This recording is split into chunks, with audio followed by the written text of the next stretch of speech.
Hola, ¿qué tal? ¿Cómo están? Como siempre, tratando de comentar la semana, y la semana empieza con nuestro hebdomadaire, como dirían los franceses, con nuestro semanario.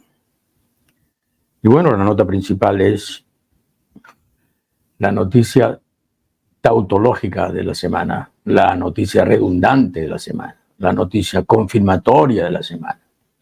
La señora ex fiscal de la Nación recibía coimas. Encima de todo, encima de haber sido una agente del Congreso de los Delincuentes para muchas operaciones de mutuos favores, encubrimientos, etcétera, ahora se descubre que, y no es un solo testimonio, por lo menos hay concurrencia de dos, ahora se descubre que en un caso recibió 30.000 soles por la compra de unas computadoras que dependían de ella, compra que dependía de ella, acentuó el número, y en otro caso iba a recibir 1 millón, pero felizmente la operación se frustró porque ahí intervino una institución internacional que dijo: mucho cuidado, no me gusta esto, huele mal, paro la operación, paro la ayuda exterior. Era una cosa muy grande, de más de 140 millones de soles. Pero claro, los kits vienen completos. Esa es una vieja teoría que suelo esgrimir en mis conversaciones familiares o laborales. El kit nunca viene incompleto, viene completo. Quien hace lo que hizo la señora Patricia Benavides, por ejemplo, votar a la fiscal que investigaba a su hermana y poner a un fiscal ad hoc que lo primero que hizo fue decir: aquí no hay nada que investigar, su hermana es honorable y muy decente, muy bien. Una persona que hace eso, que se atreve a esa impudicia, a ese grado increíble de descaro, es que es peso completo de la corrupción. Y claro, de ahí a recibir dinero, pues hay un tramo, hay un pasito corto, hay un pasito corto. Pero claro, la gran prensa, la prensota, trata el asunto, sí, pero con sus bemoles, sus peros, sus atingencias, sus pies de página, porque esta señora fue absolutamente indispensable para, digamos, lo que sucedió hace algún tiempo, ¿no? Hace 500 días. Ahora, esta señora, claro, no habría tenido ningún éxito si el señor Castillo hubiese sido un estadista de izquierda honrado. Pero como fue un pájaro frutero, un ladronzuelo de quinta, desde luego abrió todas las compuertas para que las Patricias y las Keikos emergieran como, en fin, agentes de la moralización. Madre mía, qué paradoja. Tenemos como invitado a Víctor Andrés García Belaúnde, pero antes un par de comentarios previos.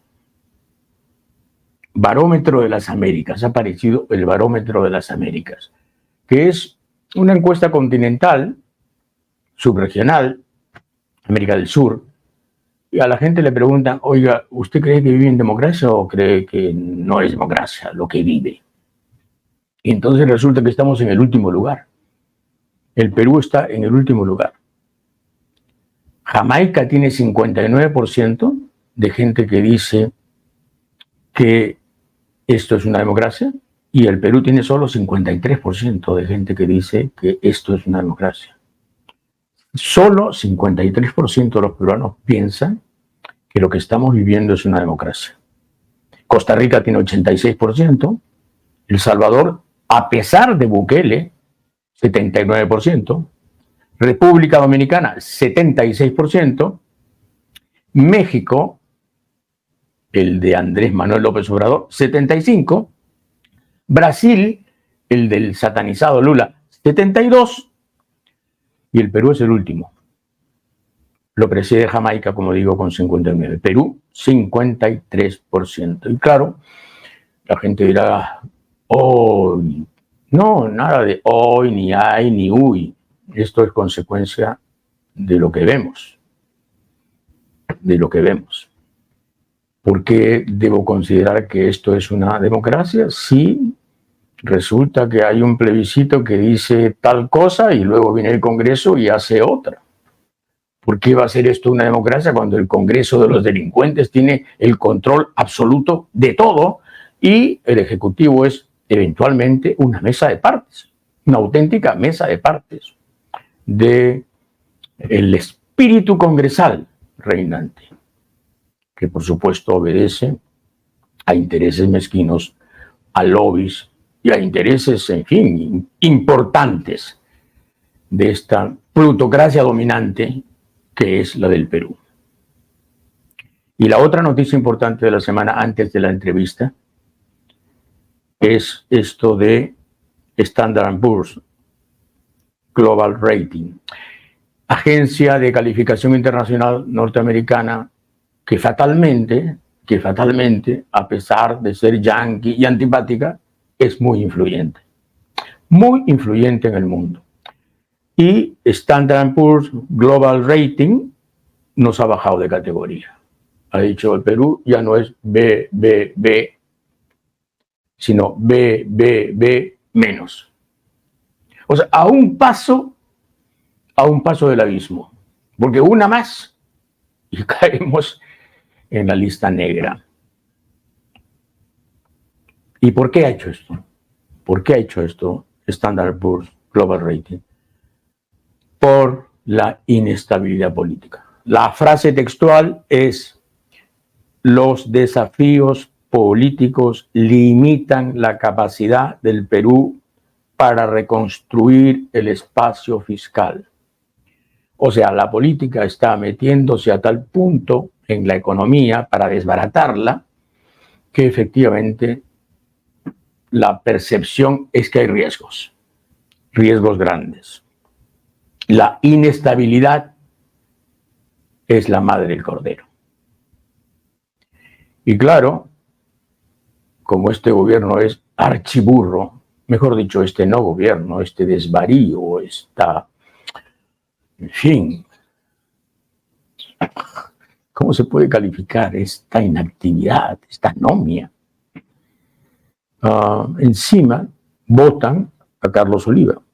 Carlos Oliva del Consejo Fiscal. Carlos Oliva había hecho, digamos, pronunciamientos muy claros sobre ciertas cosas. Por ejemplo, esto de los 100 millones a Oscorima, el amiguito de la señora que dice ser presidenta, 100 millones para un estadio en plena recesión, en plena crisis, en plenos ajustes, cuando todavía no se puede aumentar ni siquiera el salario mínimo vital. 100 millones para Oscorima, entre los 500 que le dieron, o 4.000 millones para el municipio de Porqui, porque Porqui así lo decidió y porque así chantajeó al gobierno. 4.000 millones que van a comprometer las 5 gestiones próximas de los alcaldes de Lima Metropolitana. Y Oliva fue muy claro, ¿no? Esto no está bien, esto no está bien y esto no está bien. Bueno, la reacción de la señora que dice que gobierna el país ha sido votar al presidente del Consejo Fiscal. Y ahí están las consecuencias, entre otras, desde luego, entre otras. Víctor Andrés García Belaúnde está con nosotros. Le doy la más cordial bienvenida. Víctor Andrés.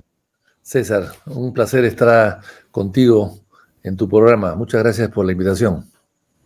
Oye, ¿y todo esto qué te suscita, qué te produce, qué reacciones? Bueno, lo último que has dicho, yo no estoy de acuerdo. Eso de Carlos Oliva, no dudo que es una buena persona, pero ha terminado su periodo y el hecho de que no se lo renueve no significa que se le está votando, ni se le ha ofendido, ni hay que solidarizarse con él como está haciendo el presidente de la CONFIEP, que además es la misma persona que cuando cayó Castillo dijo que se vayan todos, no importa, pero que se quede Curvulneo.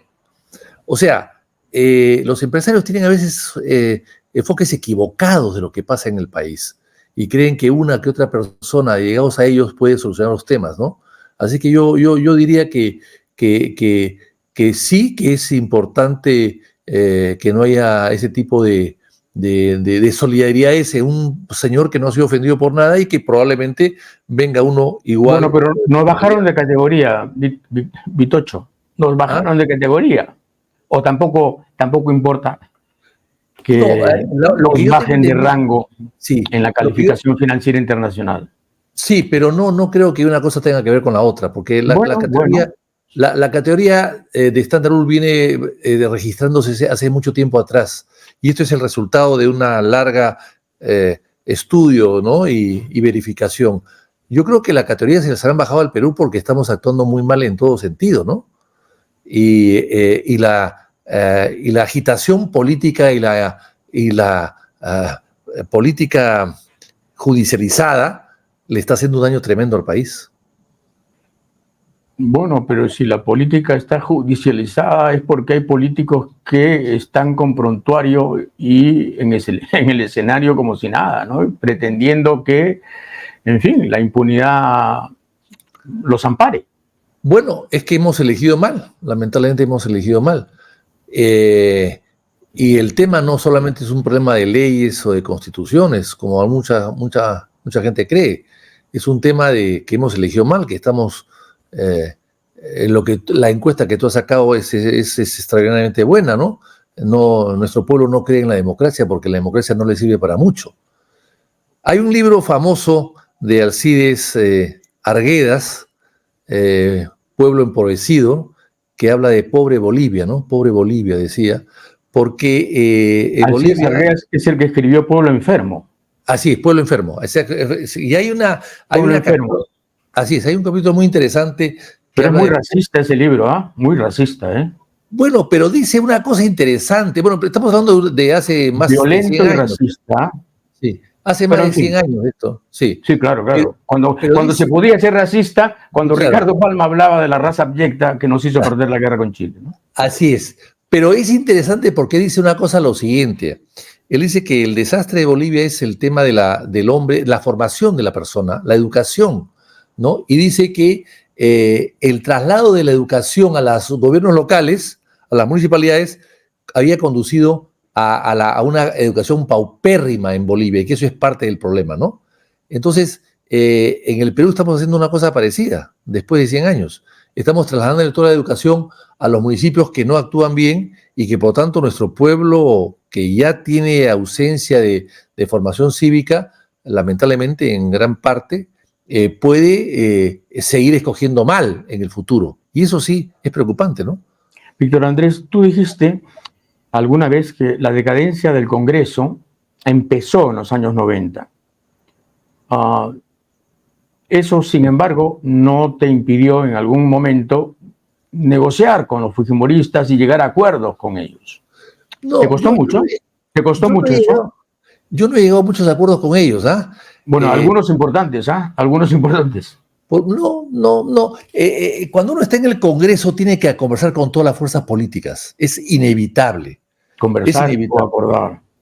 No conversar. Por ejemplo, el tema de las cooperativas de crédito, que es una norma que yo trabajé mucho porque tuve experiencia con las cooperativas de crédito fantasmas de Orellana, y el fujimorismo se oponía tenazmente a eso. Tuve que conversar y convencerlos de que era una buena ley, y finalmente se aprobó. Gracias a eso, hoy día las cooperativas de ahorro de crédito están supervisadas por la SBS. Han desaparecido 200 o 300 que eran lavaderos de dineros en el Brain, pero el resto se ha normalizado y han entrado por el aro y hoy día están controladas por la SBS, y si alguna de ellas cierra, pues hay un seguro, un monto de seguro que las puede perfectamente bien financiar a los ahorristas que tienen menos de 100,000 soles. Eso no pasaba antes. O sea, hay que negociar a veces en el Congreso con las fuerzas políticas para poder lograr algunos acuerdos, ¿no?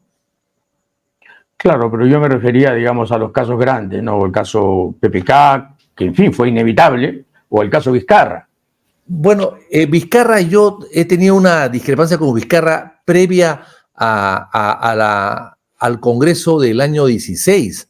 Yo tuve un debate con Vizcarra que lo organizó RPP y en la Universidad de Lima, y ahí le eché la culpa de los desastres que había cometido él en Moquegua, que eran falsos, todo lo que decía de que él había sido exitoso gobernador. Inclusive le dije que se había tirado abajo un hospital para no construir nada.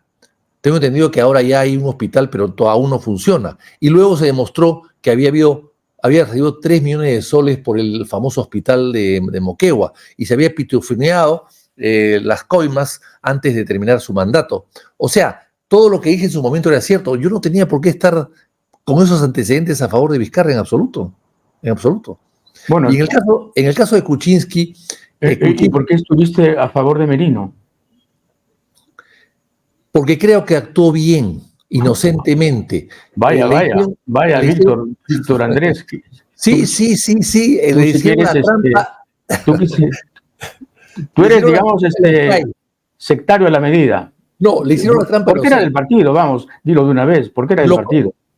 También, eso evidentemente haya tenido algún tipo de influencia, pero porque creo, lo conozco, sé que es un hombre honesto, serio, responsable, no es un aventurero, no es un asaltante de caminos en absoluto, es un hombre muy serio y muy decente, y creo bastante en él, lo he tenido como colega muchos años, y se le cayó, o sea, le tocó la presidencia de Chiripa, es la verdad, le tocó de Chiripa y él asumió el cargo y renunció a los 5 días porque se dio cuenta que sus propios colegas que lo habían elegido presidente del Congreso y presidente de la República le habían quitado el apoyo. Y renunció a los 5 días a raíz de las 2 muertes que hubo. O sea que me parece que fue un gobierno frustrado, pero él, la culpa de que él necesitaba, ante la ausencia, ante la vacancia de Vizcarra, vacancia que quizás haya sido precipitada en su momento, pero que era necesaria, él asumió el poder en ese momento y trató de hacer lo que pudo. No creo que haya cometido ningún tipo de delito, no creo. Trató de hacer lo que pudo. Bueno. Es una manera muy generosa de tratarlo, pero en fin, es al final tu pata, ¿no? No es amigo íntimo, digamos, pero sí lo conozco y lo respeto, ¿no? Sí, claro. Bueno, recordar esto no lo hago de mala fe, ¿no? Pero alguna vez metiste la pata en este anuncio de la muerte de Valentín Paniagua, ya te has arrepentido, eso está aclarado, en fin, superado de todo esto. Lo que yo me pregunto es, ¿por qué no has anunciado la muerte de Acción Popular que se ha muerto? Porque Paniagua no estaba muerto, pero lo diste por muerto y resulta que no das la noticia de la muerte de Acción Popular que sí se ha muerto de verdad. Porque no me la ha comunicado ningún periodista. No ha salido en el Comercio. Te comunico que en las necrológicas del Comercio ya debe haber figurado la muerte de Acción Popular, por lo menos tal como era cuando tú, digamos, ejercías de vocero. Sí. Cuando yo anuncié equivocadamente la muerte de Paniagua, que me dolió mucho, por supuesto, porque yo lo quería, él había prologado un libro mío y le tenía mucha estima y aprecio. Sí, claro. Yo lo hice porque me llamó un periodista y apareció en la página web del Comercio su muerte, anunciada por una agencia de noticias internacionales, que después desapareció. Sí, pues. Pero, o sea, cuando yo hablo, no fui el primero en decirlo. Te dejaron colgado de la brocha. Exactamente. Pero no dije nada, asumí mi responsabilidad. No, pero eso es un incidente absolutamente superado. El problema es la muerte de Acción Popular, Víctor Andrés. Bien, pero Acción Popular no ha muerto y no creo que muera, por lo menos mientras yo viva. No creo. No nos queda mucho, Víctor Andrés, no nos queda mucho. No creo. No eres muy optimista. He estado viajando últimamente por todo el país y antes la gente me decía en la calle, ¿qué hace usted en el Parlamento? ¿Por qué no se va? Hoy día paseo por las calles y la gente me dice, ¿qué hace usted fuera del Parlamento? ¿Por qué no regresa? Y eso es porque Acción Popular no ha perdido vigencia todavía. O sea, hay una capa de la sociedad peruana que sigue día a día la política, pero la gran masa de gente no sigue la política al día a día, no está muy enterado de lo que pasa con los niños. Y tiene pensar que la mataron unos niños delincuentes. Así es, muy delincuentes. Pero el público, el gran público, o no conoce, o no le interesa, o no está muy enterado de los detalles de los niños. Víctor Andrés, muy delincuentes, pero salidos, muy delincuentes, pero salidos de tus filas. de los Sí, villorrios, sí, del Perú profundo. sí, sí, sí, sí. Lamentablemente, la falta de autoridad de hace los últimos 6 o 7 años del partido, autoridades no reconocidas por el Jurado Nacional de Elecciones que hoy día se mete en todo y que maneja los partidos como quiere, es decir, es mucho más que la SBS con los bancos, una cosa peor. Entonces, ¿qué pasa? Al no tener filtros, al no tener autoridades, estos señores han sido elegidos por sus bases provincianas, han llegado a Lima y han sido inscritos. No ha habido ningún tamiz, ninguna filtración, y eso nos ha hecho mucho daño. Por supuesto que sí. Tú sugeriste en un momento dado la anulación de las elecciones, lo recuerdo perfectamente. ¿Y por qué no sugieres ahora la vacancia de Boluarte?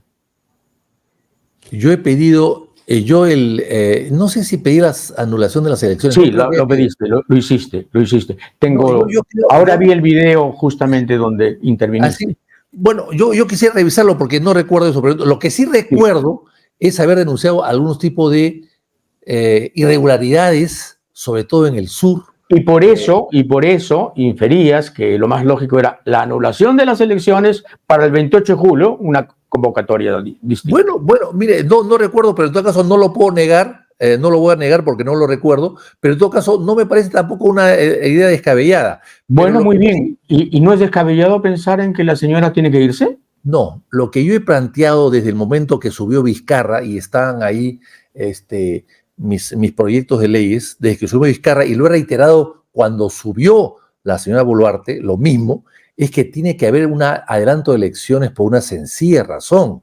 Es decir, los constituyentes en el Perú, cuando han elegido las fórmulas presidenciales, no todas las constituciones han tenido vicepresidentes, y las 2 vicepresidencias es creación de la inteligencia aguda político como era Ramón Castilla. Ramón Castilla crea las 2 vicepresidencias en el Perú en 1856.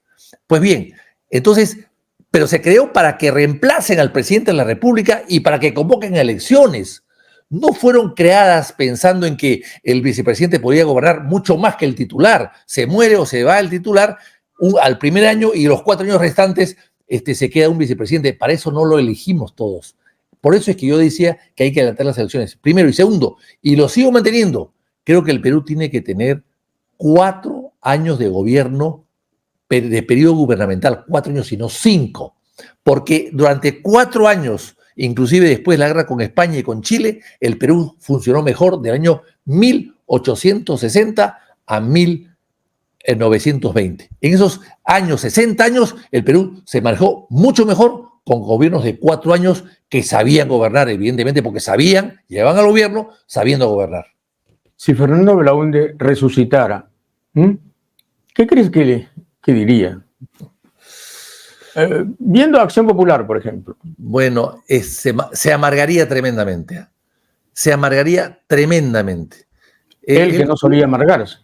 ¿Perdón? Él que no solía amargarse mucho. No, pero Belaúnde era un hombre de buen carácter, de buenas formas, pero Ya, ¿y cómo enfrentaría Belaúnde el problema de Acción Popular? Yo creo que Belaúnde llamaría rápidamente a un congreso para modificar los estatutos y hacer una gran reforma, una reingeniería total en Acción Popular, que es algo que hay que hacer. Y yo creo que lo haría Belaúnde, si viviese, por supuesto. Y luego DDT y Creso contra los niños. Los niños ya están expulsados 2 veces del partido y expulsados por tercera vez. Los niños están expulsados a ti, más bien.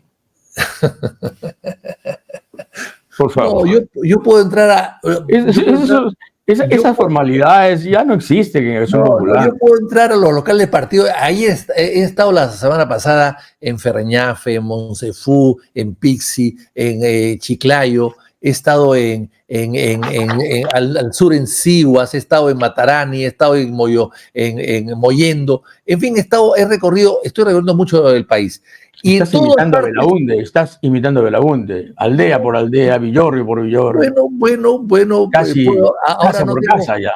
No tengo gasto de representación, ni tengo el que rendir cuentas a nadie, entonces puedo hacerlo con absoluta libertad.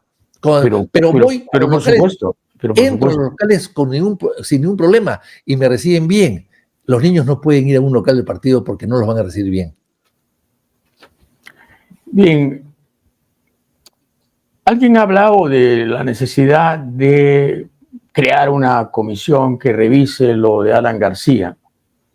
Yo quiero citar unas declaraciones tuyas del año 2010, noviembre del 2010, a IDL Radio, comillas.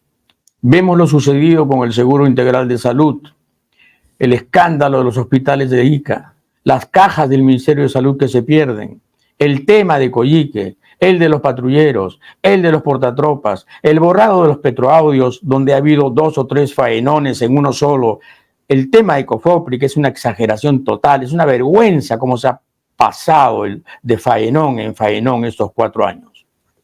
Dijiste eso. Sí. Para ti no había dudas de que había corrupción, ¿no? Sí, totalmente. Yo no dudo eso. No dudo eso.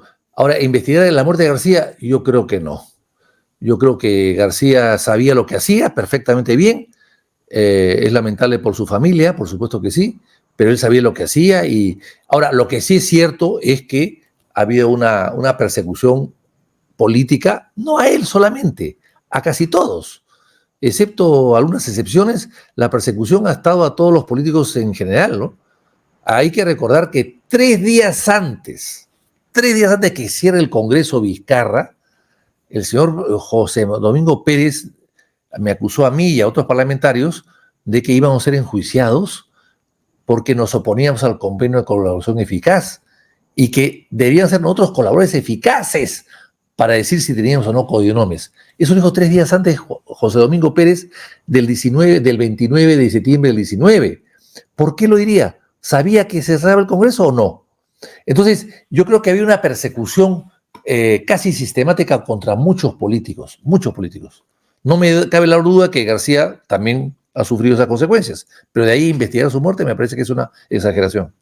Víctor Andrés, pero si los fiscales son protagonistas o lo han sido en los últimos tiempos y de un modo francamente obsesivo y a veces cargoso y a veces espeluznante, como acabas de contar, ha sido porque la corrupción ha sido protagonista. Es decir, con una clase política distinta, la de antes, la de los años, no sé, 70, 80, la Fiscalía no habría tenido este rol absolutamente central y llamativo que ha tenido.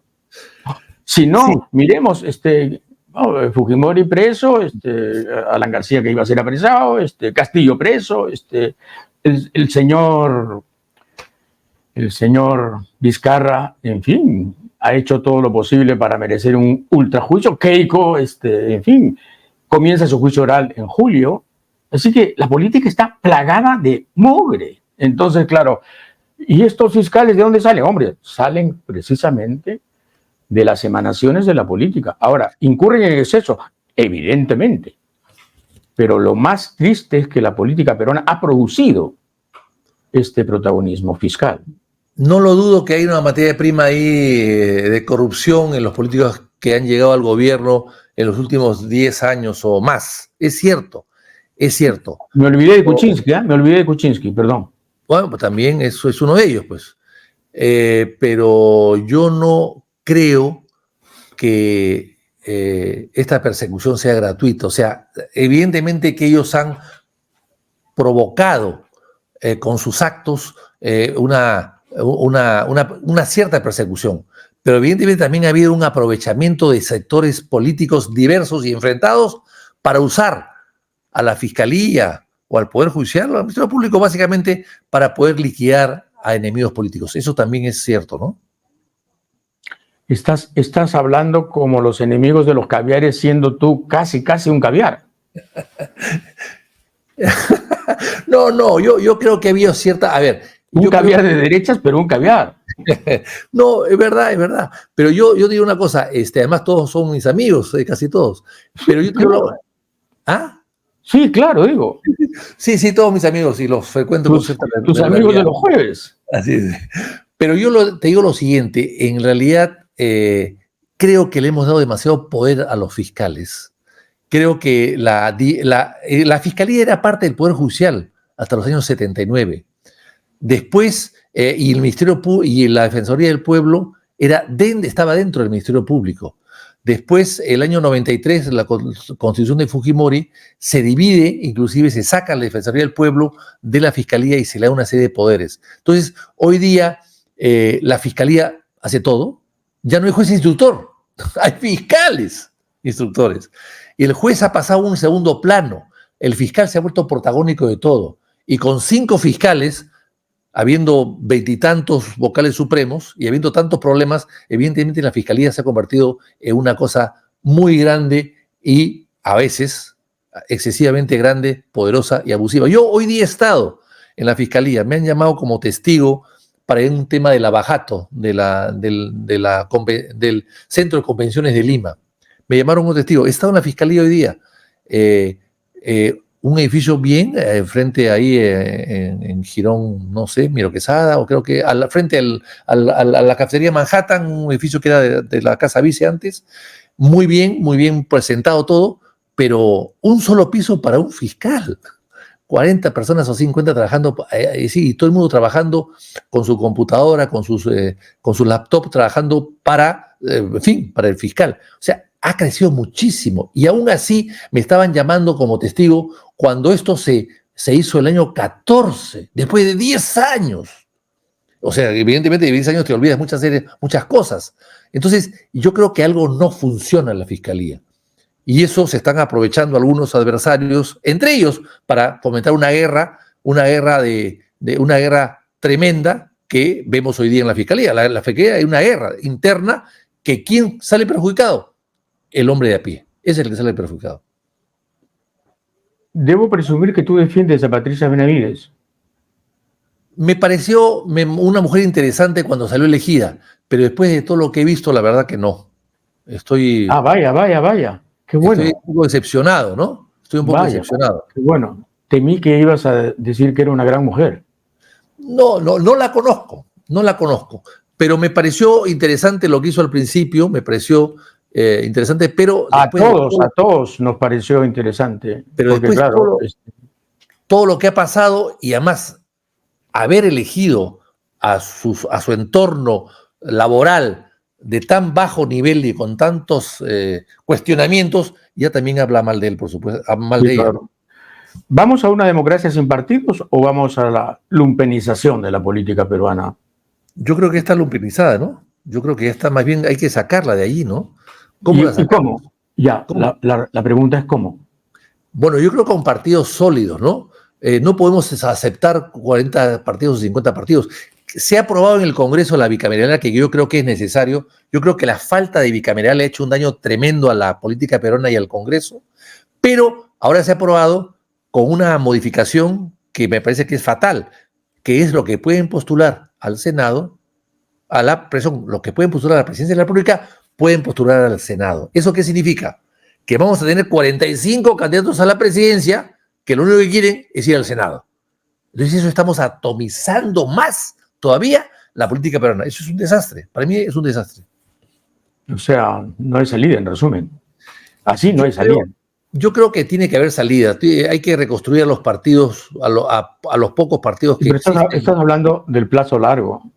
Del plazo largo. Sí. Reconstruir los partidos. ¿Qué significa eso, Víctor Andrés? Pero es que mucho tiempo, ¿verdad? Mucha paciencia, mucho empeño, una generación.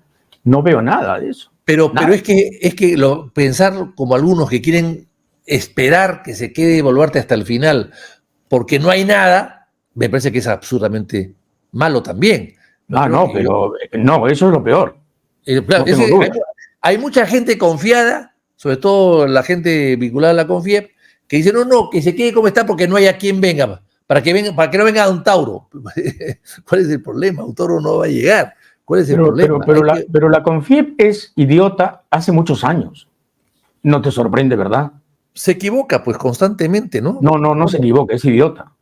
Tú y yo nos equivocamos. En el Perú es sistemáticamente idiota. En el Perú los empresarios no están a la altura de los empresarios en otros países vecinos nuestros, ¿no? En el Perú, nada que ver. Los empresarios en Colombia o en México o en Argentina o en Chile dan la cara por sus gremios y presiden sus gremios. En el Perú los gremios los presiden los empleados de los empresarios, ¿no? No ellos. Exactamente. ¿Quién fue el mayor traidor de la historia del Perú? ¿Edgardo Sebane o Mariano Ignacio Prado? Prado es lejos, ¿no? Porque más la traición Prado fue de lejos, Prado de lejos. Claro, porque la traición fue durante la guerra, ¿no? Sí, claro. Porque ha habido otras traiciones, pero no han sido durante la guerra. El daño que hizo Prado fue tremendo porque fue en plena guerra, ¿no? En plena guerra. Terrible. Y ahora voy a publicar unas cartas que tengo de Prado, donde se demuestra que él se llevó, bueno, sabíamos que se había llevado 3.000 libras esterlinas, que no era mucho en realidad, pero que se las llevó. No era mucho, era un huevo de plata en ese momento, 3.000 libras esterlinas. Claro, como tú eres un aristócrata, 3.000 libras esterlinas de 1879 no eran nada. Es que había sacado mucho dinero antes, entonces esto era 3.000 libras no comprabas un barco, el barco costaba 50.000 libras en esa época. Bueno, pues por eso. Pero por eso quiero decir que ¿tú crees que se las llevó para comprar barcos? Pero ya sabes que no, ¿no? Mira lo que te voy a contar esta anécdota que es bien interesante. Tú has escrito un libro sobre eso.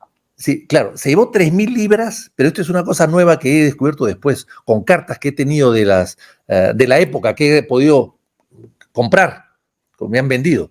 Entonces, esta carta lo que dice es lo siguiente: Prado se lleva 3.000 libras esterlinas de la caja fuerte, saca en bonos, en letras en realidad, de la caja fuerte de Palacio y se va de viaje, pero llega a Nueva York y no las puede cambiar. Entonces le escribe a Barinaga, que era ministro de Hacienda de Pierola, que había sido su ministro de Hacienda. O sea, le escribe a su mujer, y la mujer lo va a buscar al ministro, y le dice: oye, mi marido está allá, tiene las armas compradas, todo para mandarlo, pero no tiene los 3.000 porque no se los pagan. Y le consultan a Pierola, y Pierola acepta y ordena que da validez a las letras para que le paguen los 3.000 libras en Nueva York a Prado. Y no había comprado nada. Y no había comprado nada y no trajo nada. El traidor y el payaso. Bueno. El traidor y el payaso se juntaron. Esto es algo adicional a toda la trama inmensa. ¿Y no te hubiera gustado tener otra vida y dedicarte a la historia y a escribir en vez de haber perdido tantos años en las bagatelas, en las naderías del Congreso? ¿No te arrepientes de eso? Sí. No me arrepiento, pero sí me hubiese gustado no tener tantas incertidumbres, tantas preocupaciones, tantas persecuciones, tantos malentendidos, tantas críticas, dedicarme pues a una isla, ¿no?, desértica de la selva del Perú, dedicarme pues a escribir un poco sobre historia del Perú, ¿no? No hablo de islas, hablo de aportes como el que hiciste con el Expediente Prado, que es todo un señor libro en relación a un capítulo quizás el más asqueroso de la historia del Perú. Y que no se dijo nunca todo lo que ahí se dice, ¿no? Que no se Exactamente, porque eran los Prados, pues. Claro, el poder del dinero, ¿no? Y porque eran los Miro Quesada, pues, que se leyeron con los Prados. El poder del dinero ocultó la verdad 100 años o 150 años. Eso es inaceptable, ¿no? Eso es inaceptable en un país como el nuestro, ¿no?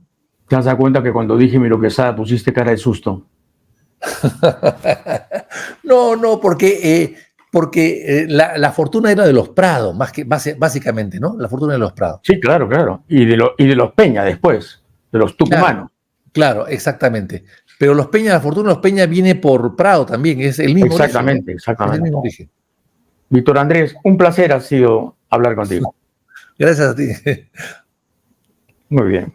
Gracias. Víctor Andrés García Belaúnde ha estado con nosotros, hablando del hoy y del pasado.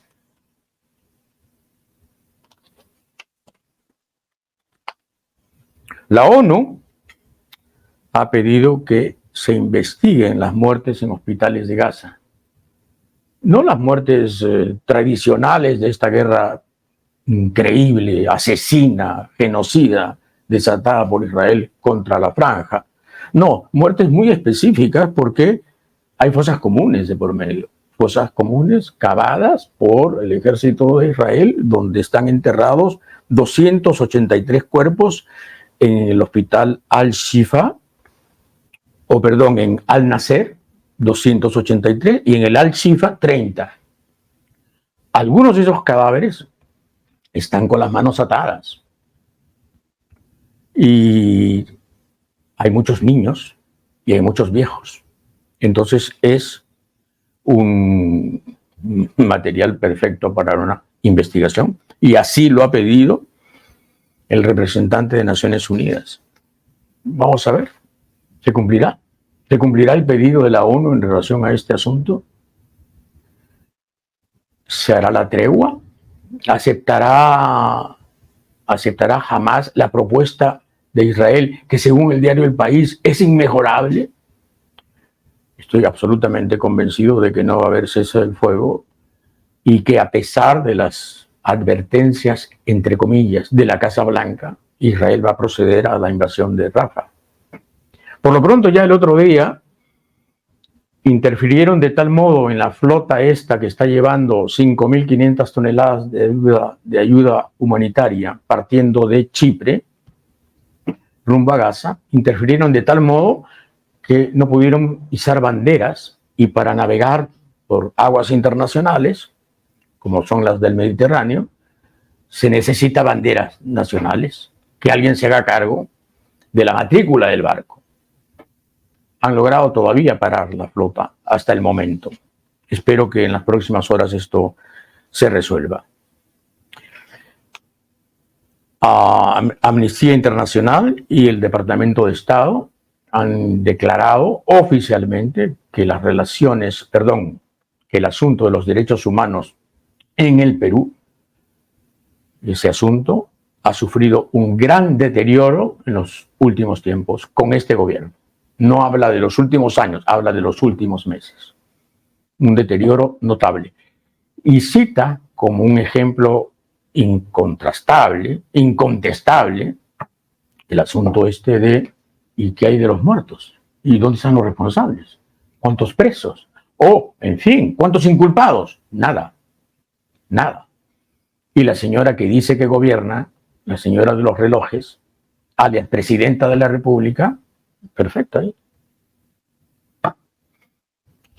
En fin, pero el desprestigio del Perú ya no solamente es en el asunto económico, ¿no? La inestabilidad que empieza a roer la economía, sino en el asunto de los derechos humanos, que a la prensa de la derecha le importa un rábano, por supuesto, un rábano. Es más, se jacta de ello. Está orgullosa de que en el Perú los derechos humanos no se respeten, porque además propone que nos salgamos de la Corte Interamericana de San José, lo cual significaría, digamos, el paraíso para ellos. El Tribunal Constitucional, elegido por el fujimorismo y al servicio del fujimorismo y al servicio del Congreso de los Delincuentes, pone orden, dice el diario Expreso. Pone orden. ¿Y cómo pone orden? Bueno, apoyando al Congreso en la medida cautelar contra los exmiembros de la Junta Nacional de Justicia. Contra los exmiembros, no, contra los miembros de la Junta Nacional de Justicia. Y claro, se pronuncia y con eso impide que la Junta Nacional de Justicia haga lo que iba a hacer. Ya era inminente que la Junta Nacional de Justicia iba a destituir a alias Bani, o sea, Patricia Benavides, o sea, la ex fiscal de la Nación, ella sí, ex fiscal de la Nación. Pero viene el TC nombrado por el Congreso de los Delincuentes, y dice, no, estos dos que se vayan, rompiendo, por supuesto, toda norma, ¿no? Toda norma. Una entrevista que le hace el diario La República a Manuel Monteagudo Valdés, el magistrado del Tribunal Constitucional que votó en contra, que dio el voto singular, demuestra que la argumentación es sólida. La decisión del TC, dice este señor, que es miembro del TC, es contraria a toda nuestra jurisprudencia. A toda nuestra jurisprudencia. Es una decisión ilegal, prevaricadora, irrita e inaceptable. Si viviéramos en un país de gente con entereza, simplemente esto no se acata. porque es dictado por el AMPA al servicio del AMPA. El AMPA, entre comillas, jurisdiccional y constitucionalista, el AMPA constitucionalista, sosteniendo al AMPA política y respondiendo, por supuesto, a acuerdos con el AMPA congresal. Y eso es lo que demuele el Perú todos los días. Eso es lo que destroza el país todos los días. Y eso es lo que desde el exterior se ve como una suerte de mugre que casi atrapa todo, que casi cubre todo. Y claro, la derecha está feliz porque la derecha vive de esto. Vive de esto. Si todo es mugre, a ellos ya ni se les nota. Y eso es lo que hay que impedir. Seguiremos luchando, seguiremos peleando por eso. Por eso. La derecha y gran parte de la izquierda, mugrienta como ella sabe, ¿verdad, señor Cerrón? ¿Verdad? ¿Verdad, viudas de Castillo? ¿Verdad, huerfanitos de Castillo?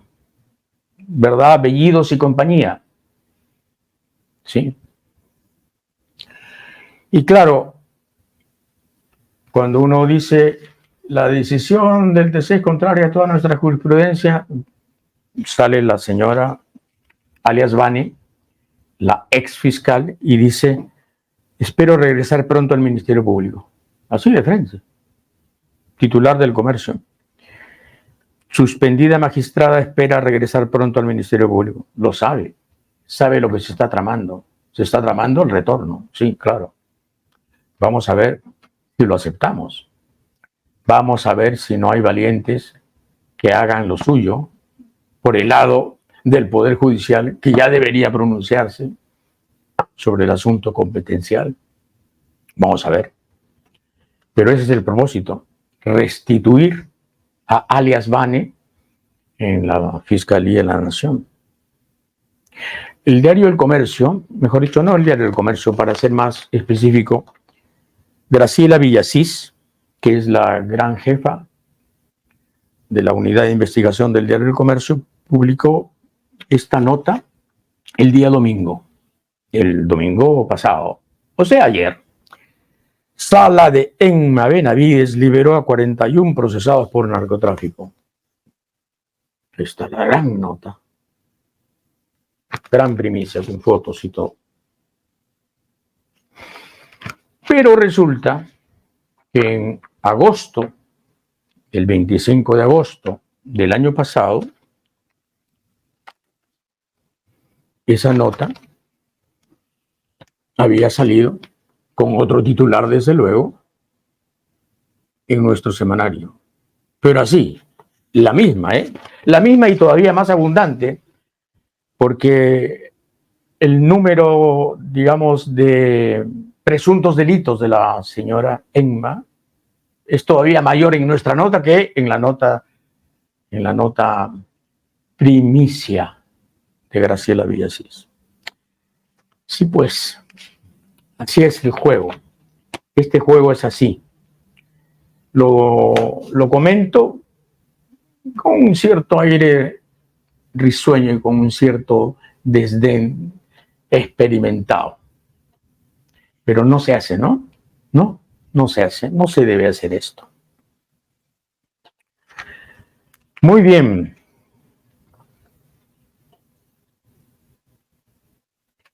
Han hecho una encuesta sobre Alan García y la ha hecho Ipsos Perú para Perú 21, que tiene una gran vocación por limpiar a Alan García de toda duda. Y entonces la pregunta fue: como sabe, hace 5 años el expresidente Alan García decidió quitarse la vida. ¿Usted diría que llegó a tomar esta decisión por un gesto político para salvar su honor, porque era inocente, o por temor de enfrentar a la justicia porque era culpable? le dan la oportunidad, ¿no? Al opinante, al sondeado, de decir abiertamente, ¿fue por su honor, porque era inocente, o fue por evitar la justicia? Y resulta, nada le sale bien a Chichi, ¿no? Y resulta que el 79% dice se quitó la vida por temor de enfrentar a la justicia. 79%. 79%. Y solo el 14% fue un gesto político para salvar su honor. 79%. Absoluta, rotunda, aplastante y plebiscitaria respuesta. Sí, claro. Sí, claro.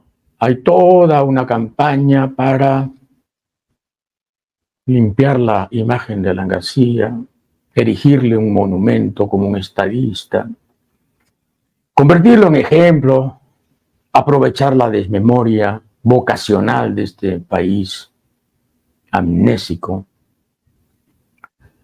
y engañar, por supuesto, a los chicos que emergen a la ciudadanía ahorita, ¿no? Sí, claro. Pero aquí está la verdad. Hay un instinto muy claro. El señor García se suicidó porque no quería enfrentar la justicia, porque estaba hundido por lo que había hecho. No por una conspiración fiscal, ni porque, en fin, si hubiesen juntado 20 malévolos y 10 diablos y 500 canallas a decir tú. No. El señor se hizo rico, pero muy rico, desde el poder, en el poder.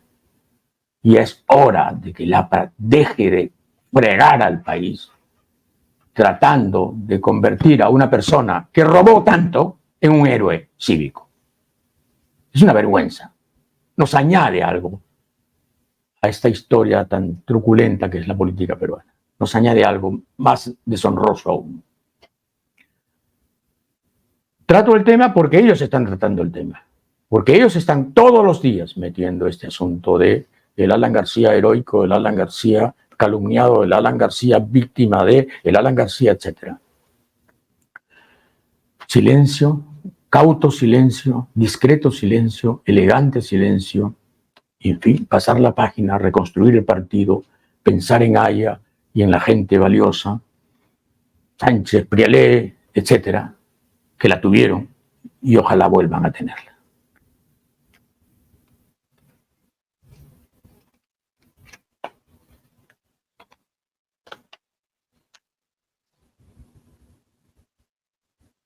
Sí, pues aquí está Mirko Lauer, ¿no?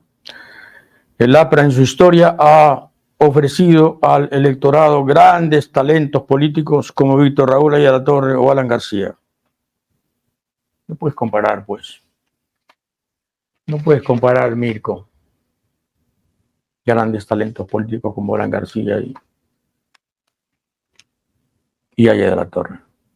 Comparaciones odiosas, pero todos los días es esto. Todos los días nos filtra lo mismo. Y desde este programita, desde este podcast humilde, seguiremos diciéndole a la gente lo que pensamos al respecto. Y ahora resulta que alias presidenta habría accedido a las preguntas de alias Bane sobre las muertes en protestas. Así es, así es. Ha surgido un testimonio clave que demostraría que un fiscal adjunto supremo, Marco Guamán, le habría proporcionado a la señora que dice que nos preside, que dice que es la presidenta, las preguntas previas a la investigación sobre los 49 muertos de su régimen. Y eso es delito. Si se comprueba, es un nuevo delito, un añadido. una raya más al tigre.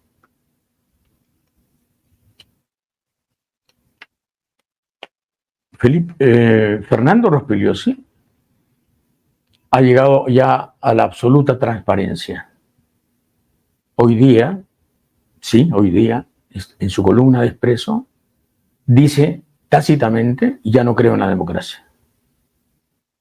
Bueno, no cree en la democracia porque, claro, teme qué puede pasar con los votos y hacia dónde puede derivar, digamos, el gusto popular de las próximas elecciones. Si eligieron a Castillo, ¿qué puede pasar la próxima vez? Entonces dice claramente: si las masas desinformadas son fácilmente manipulables por demagogos inescrupulosos, la alternativa es limitar las opciones, como en las democracias desarrolladas.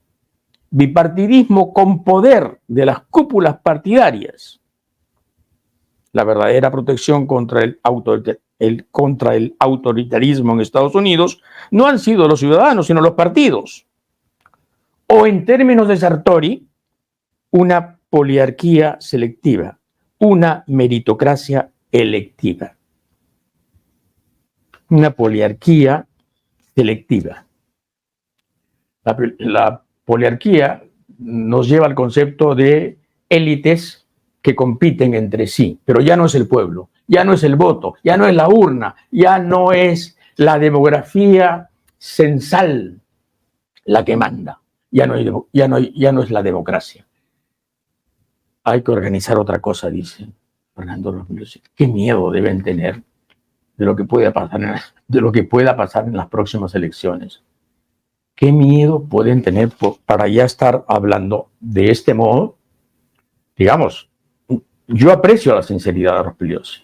La aprecio porque mucha gente de la derecha está pensando como él, pero no lo dice, él lo dice. Por lo menos tiene los cojones de decirlo. Ya no hay democracia y lo que está planteando es una poliarquía o una meritocracia electiva. Y pues, claro, pueden votar por cualquiera. ¡Qué terror! Entonces, acabemos con el Jurado Nacional de Elecciones. Bien, el señor José Arista, que es el titular de la cartera de Economía y Finanzas, ha dicho algo que es verdadero, cosa no muy frecuente en los ministros de Economía, y menos en los ministros de Economía de este gobierno. Ha dicho que el gobierno es débil, que no tiene fuerza en el Congreso, y claro, ha admitido una verdad muy dolorosa. Y ha añadido que esa debilidad no le permite generar balance político, contrapeso político. Con lo cual ha dicho que el gobierno está en manos del Congreso. Por supuesto que han saltado ya en el gobierno los titulares de Desarrollo e Inclusión Social y Transportes y Comunicaciones. Han salido inmediatamente a defender a Boluarte y al gobierno fantasmal y han dicho que no es cierto, que el gobierno no es débil, que quiere resolver los problemas, que el país tiene un ejecutivo fuerte.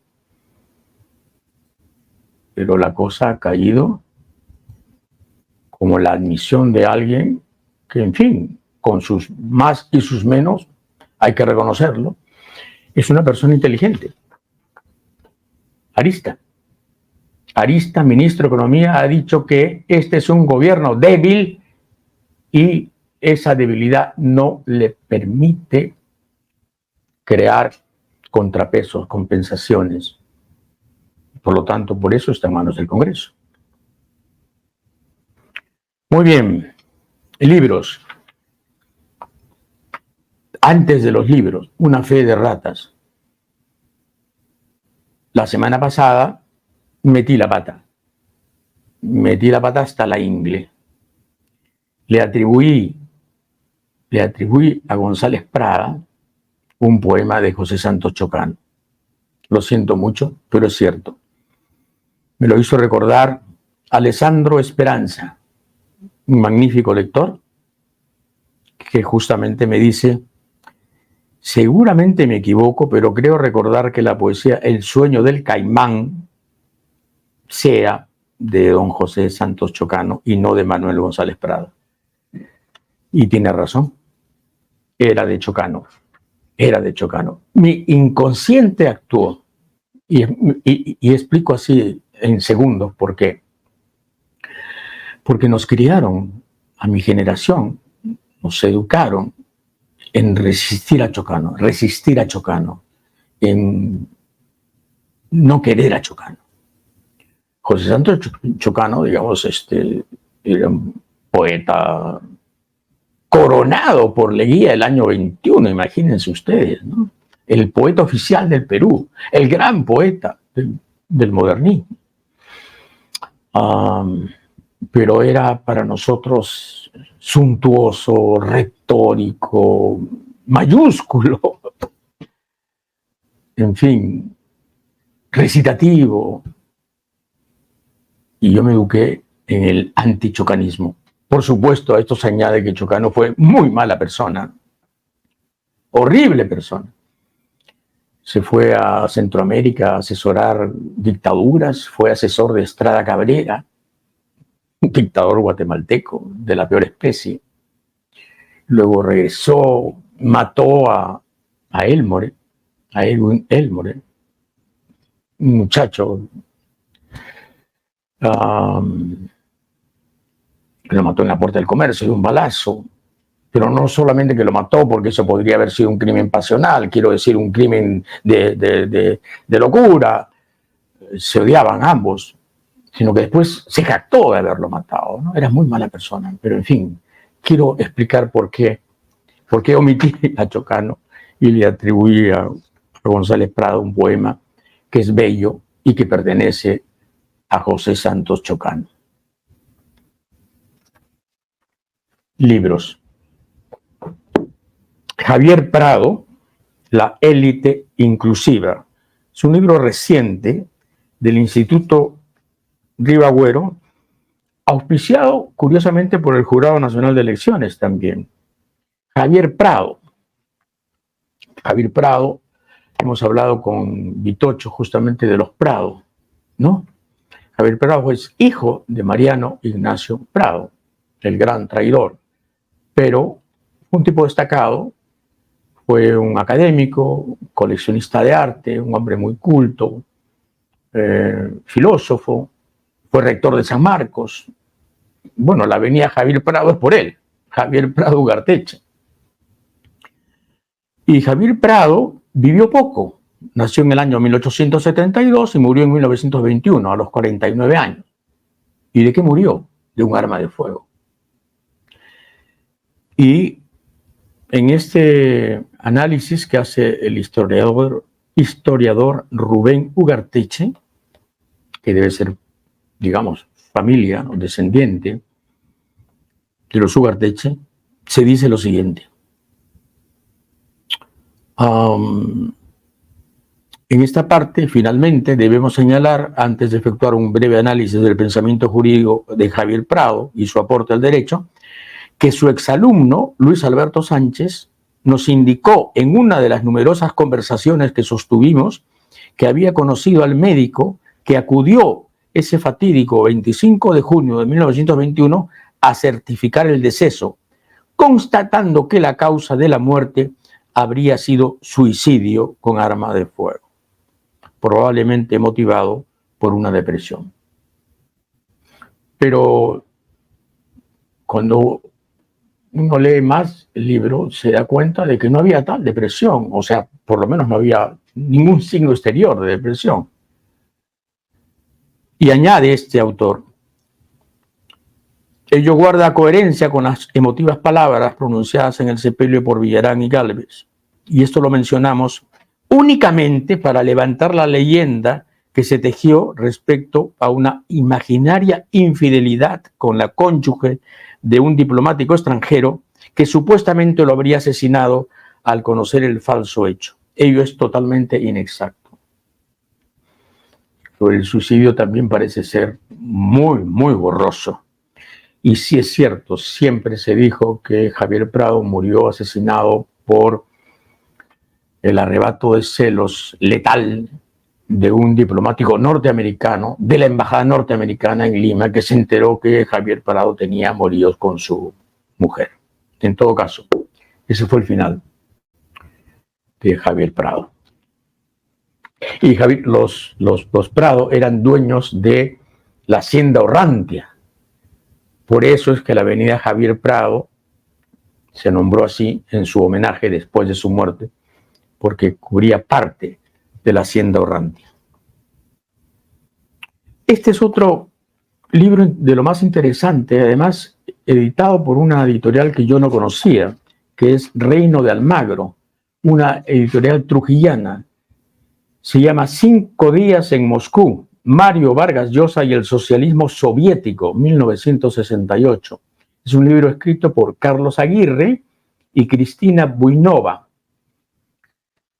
Y, digamos, es el seguimiento que se le hizo desde el punto de vista cultural a Mario Vargas Llosa cuando visitó la Unión Soviética en 2 oportunidades. Y lo que escribió después. Y entonces aquí hay una cita de agosto de 1968, porque Mario, digamos, después, con los años, ha intentado decir que él empieza a separarse del estalinismo, de lo soviético, muy tempranamente, ¿no? Muy tempranamente. De Cuba un poco después, pero del estalinismo, digamos, muy tempranamente. Y por supuesto de la violencia como partera de la historia, también tempranamente. Pero acá hay un artículo de Mario, de agosto del 68, en donde dice lo siguiente. El artículo se llama El diario del Che. Y dice, en América Latina, el Che fue uno de esos voluntarios visionarios que se empeñó en acelerar la historia. Para lograrlo, desplegó generosidad y heroísmo ilimitados, sin que tanto sacrificio personal le permitiera ver con sus propios ojos el final ambicionado. También igual en esto a Bolívar y a Martí. Comparar al Che con Bolívar y a Martí, ¿eh? Caramba, gran cosa. Es un libro de lo más interesante porque, entre otras cosas, vemos a un Mario reclamando los derechos de autor en un país que no reconocía los derechos de autor y que al final, en la primera visita, termina pagándole 1.500 rublos, que era una miseria para la época. Bueno, este libro es Presencia de la mujer en el periodismo escrito peruano, de Aida Balta. Es un libro muy minucioso, muy prolijo. Hay muchas autoras y muchas importantes y muchas inolvidables y muchas decisivas, digamos, en la prensa del Perú. Pero está también Doris Gibson. Yo no conocía un solo texto de Doris Gibson porque yo trabajé muchos años en Caretas y conocí a Doris. Era una gran empresaria, una gran persona, una gran mujer. Era una alentadora. Pero no le conocí nada escrito. Y acá hay un texto de ella que, en fin, no habla muy bien, pero lo lanzo. Este texto es de 1954. ¿Qué había pasado? Perdón, de 1952, diciembre del 52. ¿Qué había pasado? Francisco Ugarte había sido echado del Perú por la dictadura de Odría. 52, diciembre del 52. Y entonces Doris se queda sola y Doris escribe esto. Caretas fue fundada por Francisco Ugarte y por mí. Ambos éramos y somos propietarios, directores y gerentes. Ugarte ha viajado a Panamá, donde ahora se encuentra, y por eso asumo la dirección y la gerencia de este quincenario, lo cual es para mí muy grato, pues ocurre en el momento preciso en que más nos reclama y nos rodea el favor público. Ha viajado. No, lo habían deportado. Caretas, cuya circulación en el exterior había se iniciado muy promisoriamente, aprovechará del viaje de Igartua para acrecentar esa circulación. En efecto, Igartua se propone enviarnos de Panamá notas de ambiente y acerca de las costumbres de la fascinadora ciudad del Istmo. ¡Wow! No, estaba deportado. Había que reclamar, gritar, pero en fin, la historia es la historia. La historia es la historia. Este es un libro delicioso, es Nota confidencial para análisis mosqueteril. Correspondencia entre Alan García, José Antonio García Belaúnde y Mirko Lauer. Circa, aproximadamente, 1999. Editado por la Universidad San Martín. Son correos electrónicos que se envían a Alan García con Lauer, Lauer con José Antonio García Belaúnde, José Antonio García Belaúnde con, en fin, etc. Entre los tres. Acá hay un correo del año 99 de Mirko Lauer a Alan García. Querido Alan, con una L, gracias por los alcances sobre tu candidatura. Se refiere a la que puede venir el año 2000, que me ayudan a redondear el esquema que presentaré el domingo para orientación del respetable. Y después hablan de muchas cosas comunes, de Jorge del Castillo, de los almuerzos con Raffo, es decir, de cosas partidarias, notoriamente partidarias.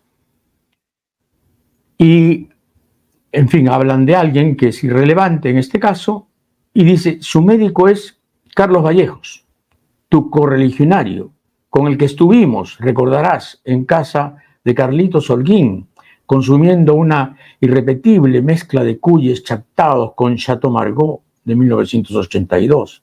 Hablando de eso, acabo de ver en una tienda una botella de Opus One a $85.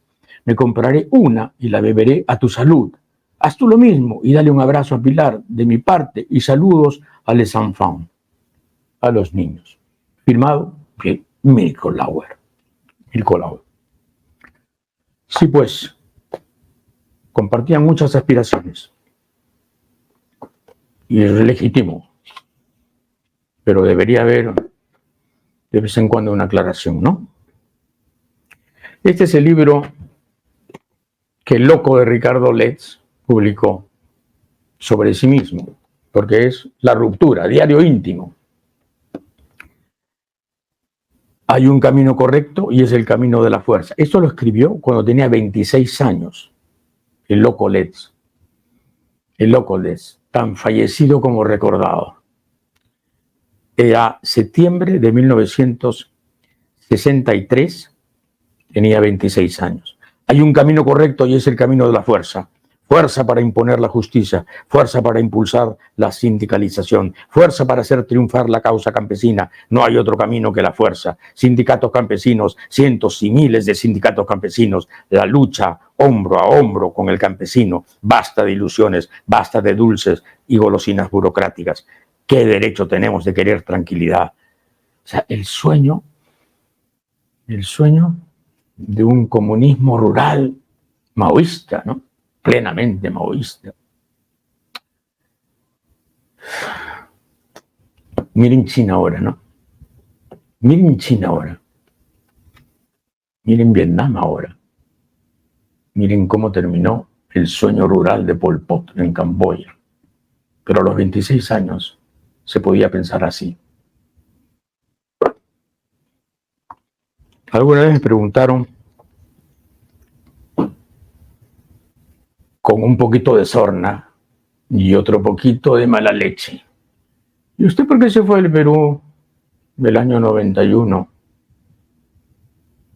No era posible quedarse como se quedaron muchos a pelear. Bueno, acá hay un libro que se llama El crimen de la cantuta, donde Efraín Rúa, que no es mi amigo, a quien no conozco, pero que siempre admiré por sus trabajos de investigación, cuenta cómo fueron esos años primeros, esos meses primeros de Alberto Fujimori, monstruosos. criminales, pero criminales, ¿eh? El capítulo 20, la guerra sucia, empieza cuando a Augusto Zúñiga, el abogado, le llega un sobre que decía Presidencia de la República y le vuelan una mano, porque había un explosivo plástico en el sobre. Y muertes, pero muertes por doquier, asesinatos de la Fuerza Armada, asesinatos aquí, allá, en urbes, en pueblos, ¿no? En junio junio del 91, se denuncia la desaparición de decenas de estudiantes en los tiempos en que desempeñaba el cargo de jefe político militar el general Luis Pérez Document. Las matanzas fueron en ascenso. El 14 de mayo desaparecieron el alcalde y 3 autoridades civiles del poblado de Chuchi, en Ayacucho. El 21 de junio, un grupo de policías asesinó en el Callao a los hermanos Emilio y Rafael Gómez y el estudiante Freddy Rodríguez. El 13 de julio, el periodista Luis Morales Ortega fue asesinado en las calles de Huamanga. Un día después, un grupo de soldados asesinó a 15 campesinos de la comunidad de Santa Bárbara. En fin. Y entonces llego a la parte que me concierne y que explica por qué me tuve que ir. En julio de 1991, el periodista César Hildebrand confirmó las versiones acerca del terrorismo de Estado.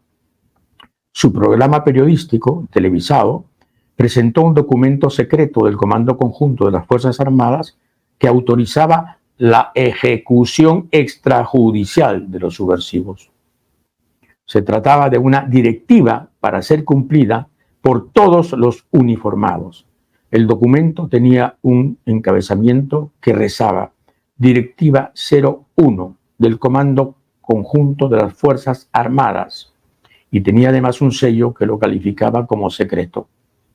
El texto había sido aprobado un mes antes, en presencia de los comandantes generales de las 3 armas que habían escuchado la exposición justificatoria de boca de Martín Rivas y Carlos Pichilingüe. Después, Fujimori daría instrucciones para que el documento fuese visado por los jefes de inteligencia. Hildebrand pagó las consecuencias de su actitud. Su programa en persona fue cerrado por los dueños del canal. 2 días después del cierre del programa periodístico, un sobrebomba estalló en la casa del funcionario de Corpac, Víctor Hugo Ruiz, y lo mató en el acto. La casa de Ruiz se encontraba en el número 2367 de la avenida Petit Oise, al frente de la redacción del semanario Cambio, signada con el número 2366, al que muchos identificaban como un vocero del movimiento guerrillero MRTA. Pero yo no me fui por miedo a un sobrebomba, me fui porque no tuve trabajo. Me cerraron todas las puertas después de eso. Me condenaron al desempleo, a patear latas, y me las tuve que buscar en Madrid. Esa es la respuesta. Luis Alberto Sánchez escribió una gran biografía sobre esta mujer extraordinaria, ¿no? La paria, la gran paria. Y bueno, Flora Tristán, por supuesto, me refiero a ella. No encontraba la página. Y Flora Tristán escribe en 1838 esta frase. Como ustedes saben, Flora Tristán tenía un pariente que era Pío Tristán, que había sido un general arequipeño con mucha fortuna, y ella, en fin, estaba necesitada de hacer uso de lo que le tocara de esa fortuna. Llega al Perú y le cierran las puertas. Tristán es un mezquino, en fin, le concede una pensión ridícula. Es cierto, ella tiene motivos para resentirse con el Perú, pero es una mujer noble, así que, en fin, su resentimiento es pasajero. Y después es una gran mujer que crea uniones obreras en Europa. Es una feminista y es una proletaria y es antes que el manifiesto comunista, ella crea uniones obreras y antes que el famoso Proletarios Unidos, ella fomenta justamente la unidad de los obreros en Europa. Pero en fin, sobre Lima escribe esto Flora Tristán. He dicho, después de haberlo palpado, que en el Perú la alta clase está profundamente corrompida, que por satisfacer el afán de lucro, el amor al poder y las demás pasiones, su egoísmo la lleva a las tentativas más antisociales. He dicho también que el embrutecimiento del pueblo es extremo en todas las razas de que se compone. El embrutecimiento de un pueblo da vida a la inmoralidad de las altas clases. Caray, ¿qué diría Flora si viniera al Perú ahora? ¿Diría lo mismo? Para pensarlo, ¿no? Bueno, y ahora, para reivindicarme, ahora sí voy a terminar con un muy breve poema de Manuel González Prada. No me equivoco, es de Manuel González Prada. Desde el instante del nacer, soñamos y solo despertamos si morimos. Entre visiones y fantasmas vamos. Desde el instante del nacer, soñamos. El bien seguro por el mal dejamos. Y hambrientos de vivir, jamás vivimos. Desde el instante del nacer, soñamos y solo despertamos si morimos. Gracias. Hasta el lunes.